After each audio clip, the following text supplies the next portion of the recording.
In 2003, humanity built something so completely massive across the Yangtze River that the sheer weight of the trapped water actually altered the rotation of the Earth. I know, it sounds like pure science fiction, but it is a measured geophysical fact. Okay, let's unpack this right away, because when I first read that fact in the source material, my brain kind of just short-circuited.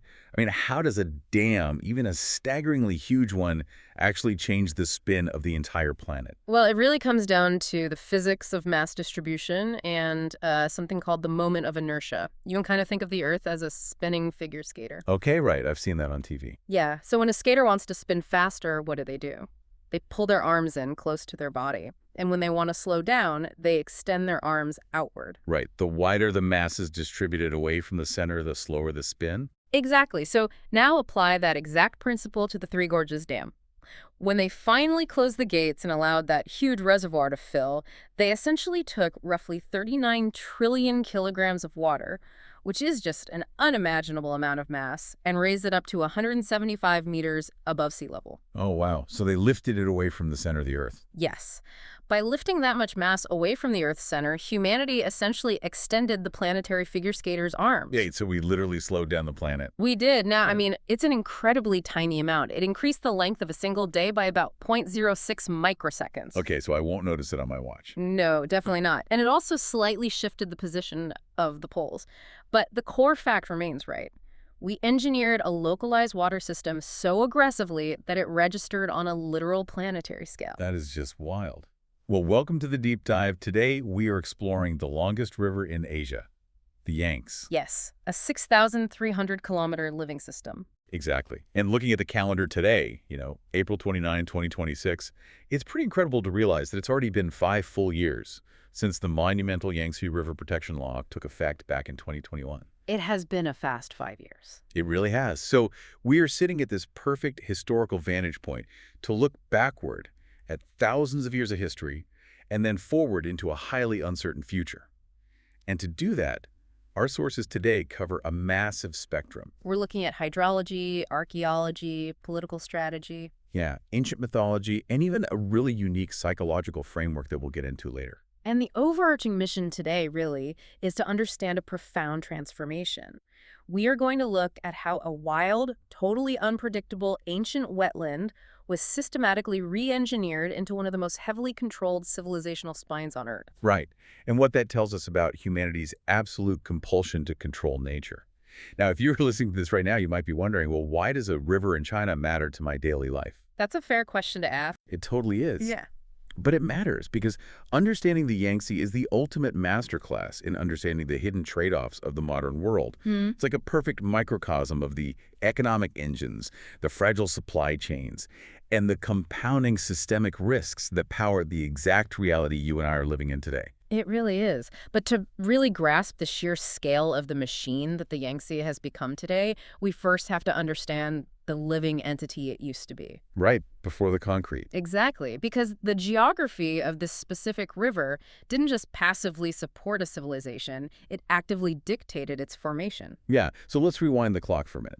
Way back, Yeah. like 10,000 years ago. A significant jump. Yeah, we are in the early Holocene epoch. The last ice age is retreating, the planet is warming up, and sea levels are actively rising. And the monsoon systems across Asia are shifting their pattern. Right, and the Yangtze Basin at this time is not the site of massive concrete megacities like we picture today. Yeah. It is a wild, incredibly wet, constantly expanding wetland. It was a highly dynamic, almost chaotic environment. You had these massive seasonal floods bringing down nutrient-rich silt all the way from the Tibetan Plateau and just spreading it across vast, shallow basins. Like a giant muddy sponge. Pretty much. It was a dense jungle of marshes and lakes, and this specific volatile environment became a crucial threshold for human history. Because this is exactly where the transition happens, right? This is where human groups go from being nomadic hunter-gatherers to settled farmers. Specifically, this area is the cradle of rice domestication. Wild rice thrived in these swampy, fluctuating water conditions. Okay, so the plants were already used to the chaos. Yes. And early humans realized that if they could marginally manage that water, just slightly corral the natural flooding, they could guarantee a stable food source. And that marginal management really snowballs over time. Fast forward to about 3300 BCE, We get the Liangzhu civilization in the lower Yangtze. A fascinating archaeological case study. It is. I was reading the archaeological data from the sources on this, and it absolutely blew my mind. We are talking about a civilization over 5,000 years ago. Yes, and UNESCO recognizes them for having one of the earliest, most sophisticated water management systems in the entire ancient world. But wait, the engineering scale of Liangzhu is staggering when you consider they didn't have wheels, right? No wheels. And they didn't have metal tools either. Wait. How do you actually build a massive water management system if you don't even have metal tools? Are they just, like, digging with sticks? Well, yes, in a way. They used stone, bone, and wooden tools, and, crucially, an unfathomable amount of organized human labor. That sounds exhausting. It was. They moved millions of cubic meters of earth. They built this intricate system of high and low dams, levees, and canals to protect their massive capital city from the Yangtze's floodwaters. And to irrigate those vast, highly regimented rice paddies. And that surplus of rice really changes everything, doesn't it? It's the catalyst for everything that follows. Because once you don't have everyone spending every single waking hour just hunting for food, you get social stratification, you get urban planning. You get specialized artisans. The sources mentioned the Liangzhu are famous for their incredibly intricate, carved jade ritual objects. Right, which required immense time and skill to produce. None of that cultural complexity exists without the caloric surplus provided by the rice. And that rice doesn't exist without the water management. Exactly. The river's specific layout, its sediment, its seasonal rhythms, provided the exact geological recipe needed to birth a civilization. What's fascinating here is the concept of geography as destiny. The layout of the Yanks absolutely mandated that it would become a powerhouse. Okay, so I want to map out this geography for a second, because the basin is so huge, it basically functions as three completely different worlds. It's very distinct, yes. You have the upper reaches, the middle reaches, and the lower reaches. I was trying to come up with an analogy for this while prepping. I kept thinking about an engine. But rivers are so biological. So maybe it's more like a human body. A biological analogy could work. How are you mapping the zones? Well, okay, the upper reaches are way up in the mountains, the Tibetan Plateau. Huh. The elevation drop up there is massive. The water is tearing down through deep gorges. So that's like the heart, right? The heart, okay, yes. It's the muscular pump that gives the entire system its kinetic energy. That's structurally very accurate. The upper reaches absolutely generate the momentum. The river drops thousands of meters in elevation before it even hits the plains. Then you hit the middle reaches. This is where the river flattens out into these massive, sprawling floodplains. The water slows down, it spreads out, and it deposits all that rich sediment it carried down from the mountains. Right, the historical agricultural heartland. Exactly. So Yeah. this is the stomach. It's digesting the nutrients, spreading them out into the soil, and feeding the entire population through the rice agriculture. The rice bowl of the region, that fits perfectly. And then finally, you have the lower reaches and the delta. This is where it meets the sea.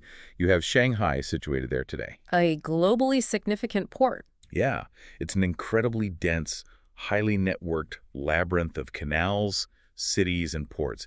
It's the brain. It's the neural hub that takes all the resources from the body and connects them to the outside world, to the global nervous system of trade. I think that biological analogy actually holds up quite well because it highlights the deep interdependence of the system. Right, they all need each other. Yes, if the heart stops pumping water and sediment, the stomach starves. If the stomach doesn't produce the agricultural and material surplus, the brain can't function and trade on a global scale. The physical form of the Yangtze naturally segmented human society into these specialized interdependent zones. So we have this incredible ancient civilization that thrives precisely because it learned to navigate the river's natural geography. But what really struck me in the research is how this physical reality shaped their psychology. It deeply influenced their cultural and philosophical development. They didn't just use the water. They built their entire spiritual worldview around how the water behaved. You are touching on the profound influence of Taoist philosophy in the region. Yes. Taoism views water as the ultimate teacher. There's this foundational concept of wu-wei, which translates roughly to non-action or non-resistance. It's a very counterintuitive idea for modern engineering. It really is. The idea is that water is the softest, most yielding thing in the world, yet it can carve through solid mountains. It doesn't fight the rock, it flows around it. And eventually, through persistent adaptive flow, it wears the rock entirely away. Right. It is a philosophy of immense power through extreme adaptability. You don't impose your will violently upon a system. You observe the system's natural currents, and you align your actions with them. And there's a psychological framework introduced in some of the contemporary sociological papers we're looking at today. They call it the Tira mindset. Oh, right, the Tira lens. And it maps perfectly onto this ancient Taoist view, doesn't it? It does. The Tira lens is this way of looking at the world that prioritizes harmony, observation, and patience over brute force control. It's a mindset that seeks to understand the hidden currents of a system rather than just dominating the surface. It's so interesting to have a modern sociological term for something so ancient.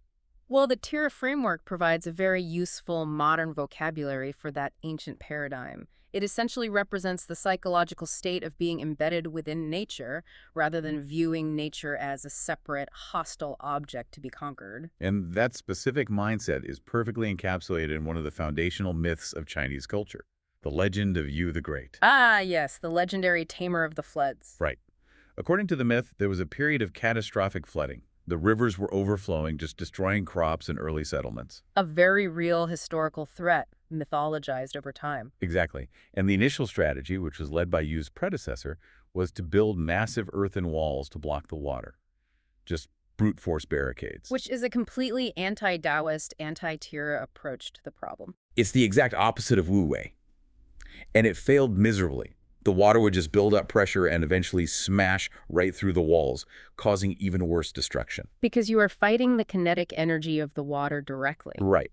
So Yu the Great takes over, and he realizes you just can't fight the nature of water. Water inherently wants to flow down. So instead of building walls, he spends years dredging the riverbeds, carving out new channels, and basically guiding the floodwaters out to the sea. He worked with the kinetic energy of the river rather than against it. He guided it. It's a foundational lesson. Human intelligence shouldn't be used to break natural laws, but to elegantly redirect them. But here's where it gets really interesting. Okay, I feel a pivot coming. Because if we look at the Yangtze today, we are doing the exact opposite of what Yu the Great did. In many ways, yes. We aren't guiding the water. We are aggressively blocking it. We've put this massive ancient force of nature into a literal concrete straitjacket. Thousands of miles of reinforced levees, huge dams everywhere. It is the most engineered river basin on the planet. So how does a culture built on Wu Wei and the legend of Yu the Great end up building the most rigid, forceful, unyielding infrastructure on the planet? Did we just collectively forget the myth? We didn't forget the myth. The variables of survival simply changed. What you are observing here is known in systems theory as the paradox of control. The paradox of control. Walk me through that. Well, in the ancient world, if a massive flood came, it was devastating, obviously, but communities could often rebuild or relocate. The structures were temporary, and the land itself actually benefited from the flood, absorbing the silt. Right, the flood fertilized the fields. But as populations exploded and as rapid industrialization transformed the banks of the Yangtze into megacities packed with steel mills, chemical plants, and literally millions of people, the tolerance for a natural seasonal flood dropped to absolute zero. I mean, yeah, you can't just let a seasonal flood wash through a modern chemical plant or a city of 10 million people. The economic and human costs would be apocalyptic. Precisely. So society is forced to build infrastructure to stop the floods at all costs. Dams to hold back the water upstream, and levees to wall off the cities downstream. But here's the paradox. Okay, what is it? When you suppress the river's natural volatility with concrete, you protect your assets in the short term, but you fundamentally destabilize the system in the long term. You trap yourself in a relentless, escalating feedback loop. Okay, stop right there. I want to understand the exact mechanics of this feedback loop. Why does building a dam destabilize the system? If a dam stops a flood, isn't the problem solved? To understand why it's not solved, we have to look at the physics of the river itself. Rivers don't just carry water, they are essentially conveyor belts for Earth. Oh, because they carry sediment. Exactly. Massive amounts of sediment, sand, and silt. When you build a colossal structure like the Three Gorges Dam, you stop the flood, yes, but you also trap all of that sediment behind the concrete wall. Okay, so the water that gets released through the dam and flows downstream is essentially silted. It's clean water. Yes, and hydrologists actually refer to it as hungry water. Hungry water. That sounds ominous. It is, because the water still has immense kinetic energy. It's moving very fast. Naturally, a river moving at that speed wants to carry a certain load of sediment, but because the dam removed its load, The water uses its kinetic energy to actively scour the riverbed and the banks downstream to pick up new sediment. Oh, wow. So it's actively eating the dirt around it to fill its capacity. Yes. So by stopping the flood upstream, you inadvertently create violent, accelerated erosion hundreds of miles downstream. The river physically eats its own banks. That's terrifying. And the consequences reach all the way to the ocean. That sediment was what continuously built up the Yangtze Delta, protecting places like Shanghai from the sea. So without the new dirt arriving, the delta begins to shrink. It shrinks and it sinks. So to fix the erosion you caused by the dam, you now have to build massive concrete embankments along the river and massive seawalls at the coast. Right. Engineering necessitates more engineering. Exactly. Now let's look at the levees. You build high concrete walls along the river in the middle reaches to stop the floodplains from absorbing the seasonal overflow. Because, again, those floodplains are now filled with farms and factories and people. But historically, those floodplains acted like a giant sponge. When the river volume increased during the monsoon, the water spread out thinly over thousands of square miles. Now, you've taken the exact same massive volume of water and squeezed it into a narrow concrete-lined channel. What has to happen to the physical water level? Well, it has nowhere to go but up. If you decrease the width, the height has to increase. And the velocity probably increases too, right? Like putting your thumb over a garden hose. That is a perfect analogy. The flood peaks become artificially higher and faster than they ever would be in nature, which means your levees now have to be built even taller. It's like stretching a giant rubber band. You can hold it, but the further you stretch it, the more mechanical energy is stored in that rubber band. Yes. You have to exert more and more force just to keep it from snapping. And if it ever does snap, The release of that accumulated energy is catastrophic. If a modern heightened levee fails, the destruction is exponentially worse than a natural uncontained flood would have been. because the water is higher and faster. Exactly.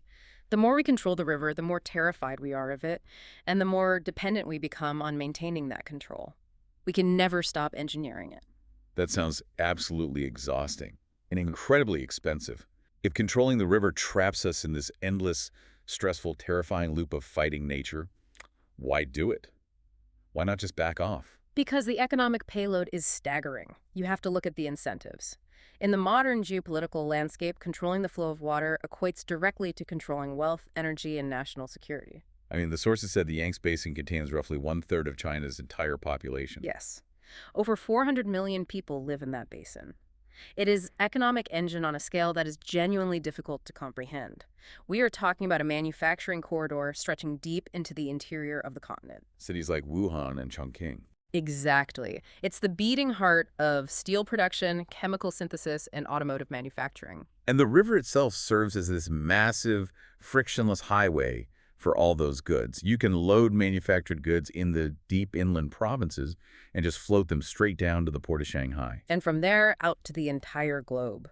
But feeding that urban and industrial expansion requires colossal resource extraction. Beyond just the water and the hydropower, there is the sand. Okay, I have to admit, when I was reading the geological reports for this deep dive, the scale of the sand mining blew my mind. I always just thought of sand as dirt, Yeah. something basically infinite. Most people do, but it is actually the most consumed natural resource on the planet after water. Wait, really? Yes, because concrete is essentially just sand and gravel bound together with cement. If you want to build modern megacities, you need millions and millions of tons of sand. Well, can't you just get it from the desert? There's plenty of sand in the desert. Yeah. No, desert sand doesn't work for construction. It's too smooth from wind erosion, the grains don't bind well together. You need the jagged, water-tumbled sand from riverbeds. Ah, so they run massive dredging ships up and down the Yangtze just vacuuming the riverbed. Yes, on an industrial scale.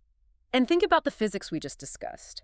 If you dredge massive pits into the bottom of the river, you completely alter the flow dynamics. Because the riverbed isn't flat anymore. Right. The water velocity changes, creating whirlpools and cross currents that further destabilize the banks. You are essentially hollowing out the foundation of the river from the inside. That is wild. And then there's the energy extraction, the hydropower. The Three Gorges Dam alone produces a staggering amount of electricity, right? It provides massive, national-scale, low-carbon energy. It is absolutely crucial for fueling that manufacturing corridor without burning coal. But it comes at a cost. It completely fragments the biological ecosystem. A river is supposed to be a continuous ribbon of life. A dam cuts that ribbon into isolated, stagnant segments. Which brings us to the core tension of this entire system. Because when you engineer a river to this extreme degree, it is not a neutral act. No, it is a highly managed intervention. You are explicitly deciding who wins and who loses. Engineering is always, at its core, an exercise in value redistribution. The winners are pretty obvious. Sure. The urban populations get stable electricity.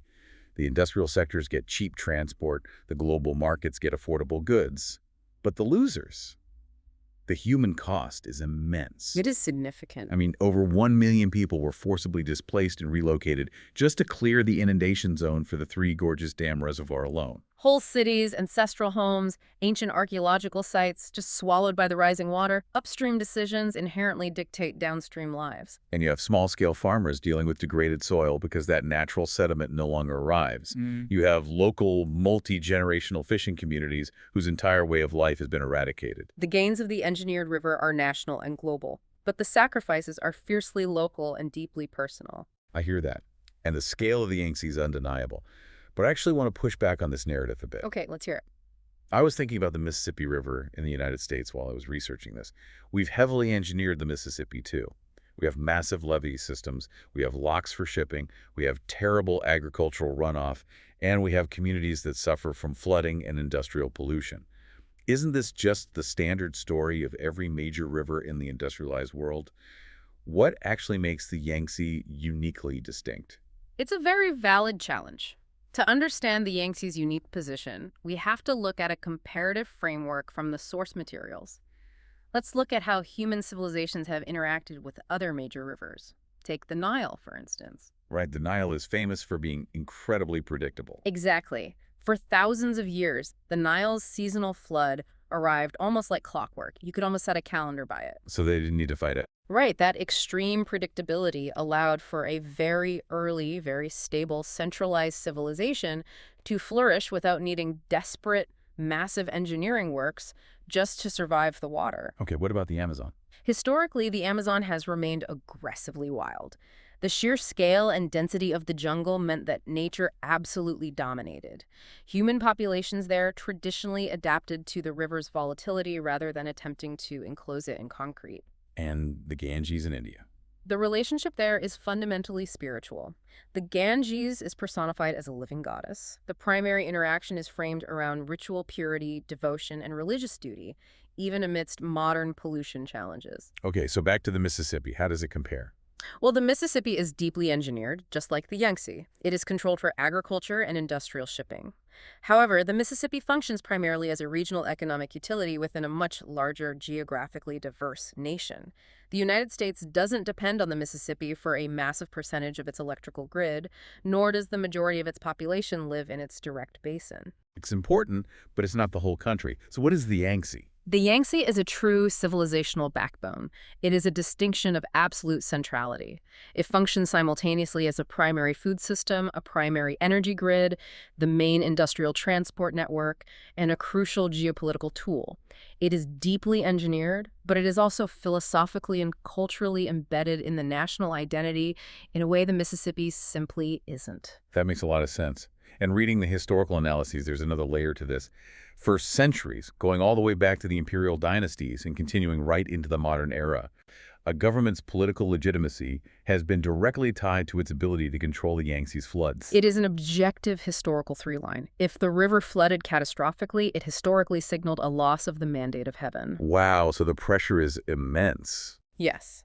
Today, from a purely administrative standpoint, utilizing the river for energy independence, driving development in the poorer inland provinces, and proving the state's capacity to protect citizens from floods are all seen as fundamental demonstrations of governmental competence. It is a mind-boggling amount of pressure to place on one geographical feature. We are demanding that this single body of water serve as a power plant, a superhighway, a breadbasket, and a pillar of political stability. But as we discussed earlier, river systems are zero-sum. They absolutely are. You cannot extract that much utility from a natural system without externalizing the costs. The bill eventually comes due. And the ecological bill is currently coming due with terrifying speed. The biodiversity loss in the Yangtze is just staggering. When I was looking at the ecological reports, a few specific cases just stopped me in my tracks. You're thinking of the Baiji, aren't you? The Yangtze River dolphin. Yeah. Yes. I mean, this is a species of freshwater dolphin that diverged from all other marine mammals over 20 million years ago. An incredibly ancient lineage. It survived millions of years of ice ages and planetary shifts. But it couldn't survive a few decades of our industrialization. It was declared functionally extinct. The shipping traffic deafened them. The dams destroyed their habitat. The pollution poisoned them. That's a tragic loss. And then there was the Chinese paddlefish. This one hit me even harder because of the timeline.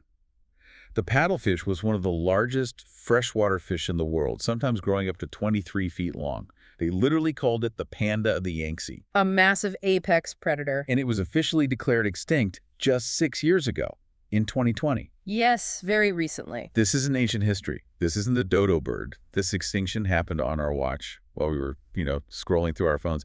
We engineered a 20-million-year-old apex predator completely out of existence. And if we connect this to the bigger picture from a systems analysis perspective, the loss of apex species like the dolphin and the paddlefish are critical red flags. They are the proverbial canaries in the coal mine. Their extinction indicates that the biological resilience of the entire river system is breaking down. And why does biological resilience matter to what is essentially a concrete machine now? Because when natural resilience breaks down, human-engineered risk goes up exponentially. Ecosystems act as buffers. Wetlands absorb toxins, floodplains absorb excess water, diverse biology maintains water quality. Right, so when you pave over the buffer, you expose the infrastructure directly to the threat. Exactly. And this leads to what risk analysts call cascading risks. Cascading risks, meaning one failure triggers another. Precisely. Highly engineered systems are tightly coupled. A failure in one node cascades quickly through the whole network. Let's make this concrete. Walk me through a scenario. How does a cascade actually happen on the Yangtze? Let's introduce the ultimate modern wildcard, climate change. Okay. The historical data that engineers used in the 1980s and 90s to design these massive dams data regarding average rainfall and 100-year flood peaks is increasingly obsolete. Because the weather patterns are changing. Radically. The glaciers on the Tibetan Plateau that feed the river are melting erratically. The monsoon patterns are shifting, resulting in longer droughts that are punctuated by incredibly intense, concentrated bursts of rainfall. So you have a weather system acting in ways the concrete literally wasn't designed to handle. Think of it like a giant game of Jenga. A Jenga game? How so? Well, you keep pulling out these ecological blocks, right? Like the paddlefish or the natural floodplains. We pull that block out and put it on top to build our economic tower higher. I see where you're going. It looks incredibly stable, right up until a slight breeze from climate change hits it. That is a very apt analogy. So imagine an unprecedented, localized rain event upstream.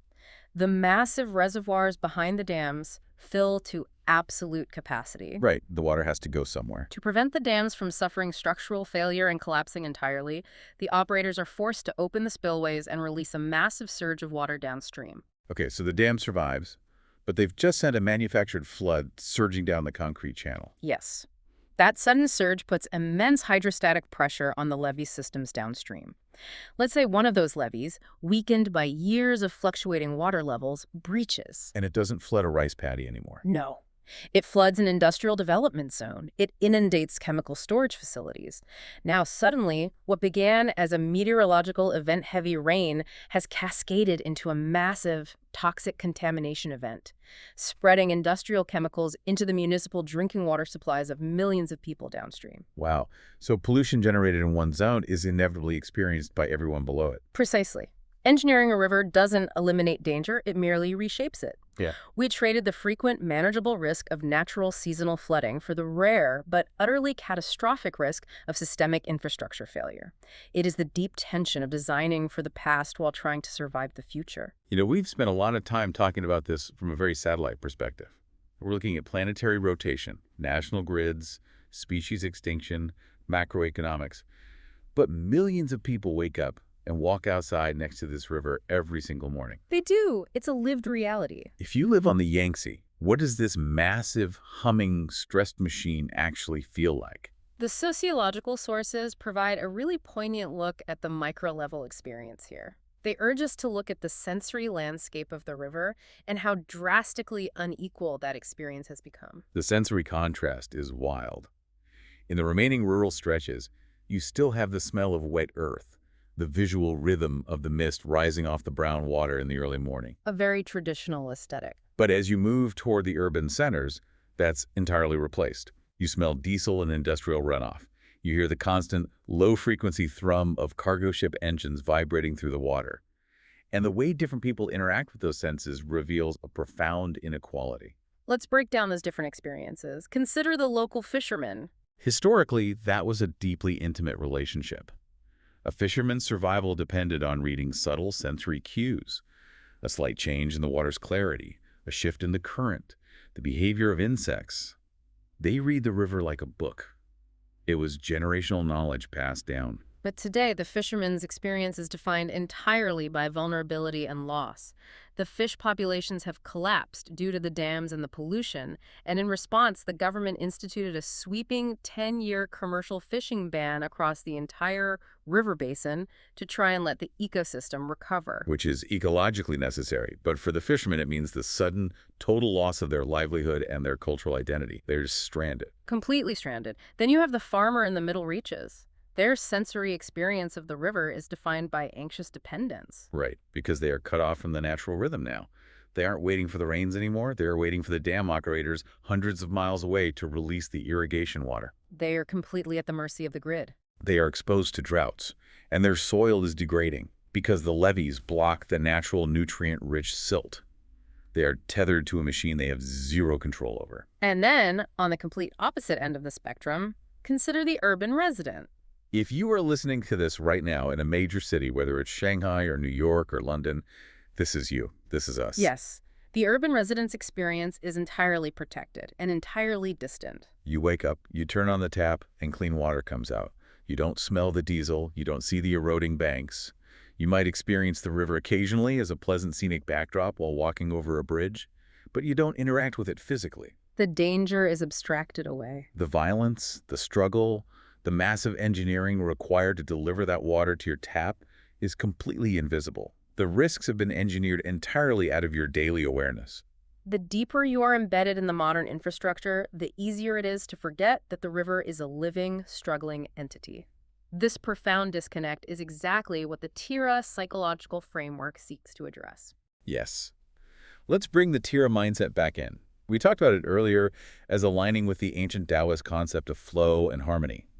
But how does a Tira mindset, a person who actively values observation, patience, and non-resistance, process the reality of the modern Yangtze? It creates a state of profound psychological dissonance.